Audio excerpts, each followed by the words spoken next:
ఐఐటీలో ఐఐటీలో BTech చేయాలనేది మీ డ్రీమా? అయితే ఇది ఇండియాలో ఒకే ఒక యూనివర్సిటీ వల్ల సాధ్యం. అదే జేకే లక్ష్మీపతి యూనివర్సిటీ. ఇప్పుడే సంప్రదించండి. సముద్ర పైభాగం ఎంత ప్రశాంతంగా కనిపిస్తుందో దాని లోపల అంతకంటే భయంకరమైన యుద్ధ వాతావరణం ఉంటుంది. శత్రు దేశాల నౌకలకు కంటపడకుండా, రాడార్లకు చిక్కకుండా వందల మీటర్ల నీటి అడుగున నెలల తరబడి దాక్కొని ఒకే ఒక్క ఆర్డర్తో శత్రువు సర్వనాశనం చేయగల అస్త్రమే జలంతర్గామి లేదా సబ్మెరైన్. అసలు ఈ ఇనుప తిమింగలాలు నీటి అడుగున ఎలా పనిచేస్తాయి, అక్కడ శ్వాస ఎలా తీసుకుంటారు అందులో ఉన్నటువంటి వ్యక్తులు, మన దేశం దగ్గర ఎన్ని సబ్మెరైన్లు ఉన్నాయి, అన్నిటికంటే ముఖ్యంగా సూర్యకాంతి కూడా చొరబడని ఆ చీకటి సముద్ర గర్భంలో మన సైనికుల జీవితం ఎలా ఉంటుంది. ఈరోజుటి మన వీడియోలో సబ్మెరైన్ల గురించిన మైండ్ బ్లోయింగ్ రహస్యాలను తెలుసుకుందాం. ముందుగా జలంతర్గామి అంటే ఏంటి? సింపుల్గా చెప్పాలంటే నీటిపైన ప్రయాణించడంతో పాటు నీటి లోపల కూడా పూర్తిగా మునిగి ప్రయాణించగల ప్రత్యేకమైనటువంటి ఒక నౌక.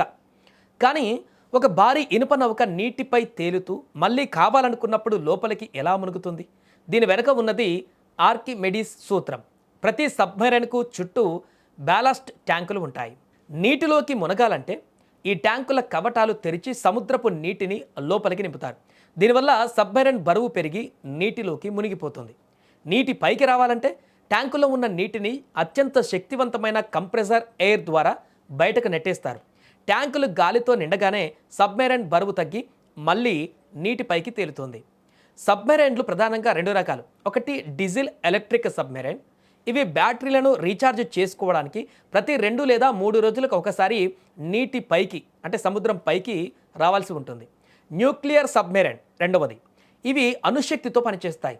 ఇవి ఒకసారి నీటిలోకి వెళితే లోపల ఉన్న సైనికులకు ఆహారం అయిపోయే వరకు అంటే దాదాపుగా 3 నుంచి 6 నెలల వరకు అసలు పైకి కూడా రావాల్సిన అవసరమే ఉండదు. సరే, అసలు వీటి వల్ల దేశానికి వచ్చే ఉపయోగం ఏంటి? ఆధునిక యుద్ధాలలో సబ్మెరైన్ల పాత్ర అత్యంత కీలకం. వీటి ముఖ్యమైనటువంటి పనులు ఏంటంటే, ఒకటి సీక్రెట్ అటాక్. శత్రు దేశాల మధ్య యుద్ధ నౌకలను సబ్మెరైన్లను ఎవరికీ తెలియకుండా సముద్ర గర్భం నుంచే టార్పెడోలతో పేల్చివేయడం.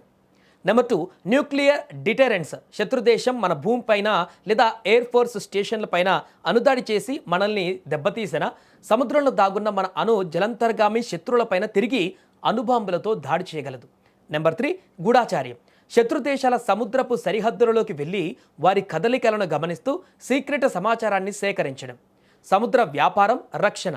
యుద్ధ సమయంలో శత్రువులు మన దేశానికి వచ్చే వ్యాపార నౌకలను అడ్డుకోకుండా సముద్ర మార్గాలను క్లియర్ చేయడం. ఇంతటి శక్తివంతమైనటువంటి సబ్మెరైన్లు మన భారతదేశం దగ్గర ఎన్ని ఉన్నాయి? ప్రస్తుతం భారత నౌకాదళం దగ్గర దాదాపు 17 నుంచి 18 యాక్టివ్ సబ్మెరైన్లు ఉన్నాయి. ఇందులో రష్యన్ క్లాస్, జర్మన్ క్లాస్ మరియు ఫ్రాన్స్ సాంకేతికతతో స్వదేశంలో తయారైన కల్వరీ క్లాస్ డీజిల్ సబ్మెరైన్లు ఉన్నాయి. కానీ మన దేశ గర్వకారణం ఐఎన్ఎస్ అరిహంత్ మరియు ఐఎన్ఎస్ అరిఘాట్. ఇవి భారతదేశం సొంతంగా నిర్మించుకున్నటువంటి అణుశక్తితో పనిచేసే బాలిస్టిక్ మిసైల్ల సబ్మెరైన్లు. ప్రపంచంలోనే 5 ఐక్యరాజ్య సమితి శాశ్వత దేశాలు కాకుండా అణు సబ్మెరైన్ నిర్మించుకున్న ఏకైక దేశం కూడా భారతదేశం మాత్రమే. ప్రస్తుతం మన నౌకాదళం మరిన్ని అడ్వాన్స్డ్ సబ్మెరైన్లను తయారు చేసే పనిలో ఇప్పుడు బిజీగా ఉంది. ఇప్పుడు అత్యంత ఆసక్తికరమైనటువంటి అంశం, ఆ ఇనుప పెట్టె లాంటి సబ్మెరైన్ లోపల ఉండే మన సైనికుల జీవన విధానం ఎలా ఉంటుంది?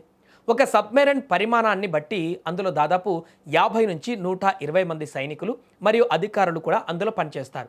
వినడానికి ఆశ్చర్యంగా అనిపించిన సబ్మెరైన్ లోపల జీవితం నరకప్రాయంగా ఉంటుంది.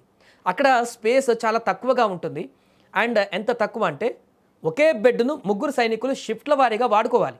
దీనిని హాట్ బెడ్డింగ్ అంటారు. అంటే ఒకరు డ్యూటీకి వెళ్తే డ్యూటీ ముగించుకొని వచ్చిన ఇంకొకరు అదే బెడ్పై పడుకుంటారు. అక్కడ పగలు రాత్రి తేడా తెలియదు. అందుకే లైట్ల రంగులను బట్టి సమయాన్ని గుర్తిస్తారు.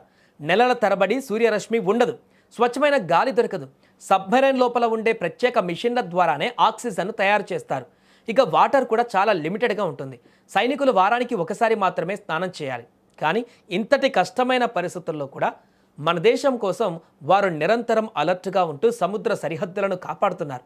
వారి త్యాగానికి నిజంగా ఒక సెల్యూట్ చేయాల్సిందే.